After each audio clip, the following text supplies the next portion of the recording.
গণসংহতি আন্দোলনের প্রধান সমন্বয়কারী জুনায়েদ সাকি বলেছেন, ইসকনের ব্যানারে আওয়ামী লীগের দোসররা দেশের বিভিন্ন স্থানে হামলা চালিয়ে অস্থিতিশীল পরিস্থিতির সৃষ্টির চেষ্টা করেছে।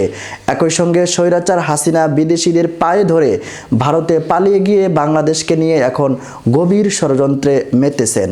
শনিবার 30 নভেম্বর বিকেলে রংপুর পাবলিক লাইব্রেরি মাঠে গণসংলাপে যোগ দিয়ে প্রধান অতিথির বক্তব্যে তিনি এসব কথা বলেন। দেশি বিদেশি ষড়যন্ত্র মোকাবিলার পাশাপাশি নতুন রাজনৈতিক বন্দোবস্ত গড়ে তোলার উপর গুরুত্বারোপ করে জুনায়েদ সাকি বলেন, দেশে গণতন্ত্র কায়েম করতে নতুন রাজনৈতিক বন্দোবস্ত এবং নতুন করে সংবিধানের প্রয়োজন রয়েছে। একই সঙ্গে গণতান্ত্রিক প্রক্রিয়ায় দেশে নির্বাচন নিশ্চিত করতে হবে।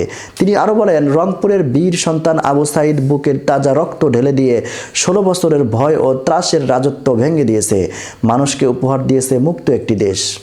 আওয়ামী লীগ সরকারের আমলে সংগঠিত সকল হত্যাকাণ্ডের বিচার করতে হবে। সাকি বলেন, দেশে রাজনৈতিক শক্তি গড়ে তুলতে তরুণদের এগিয়ে আসতে হবে।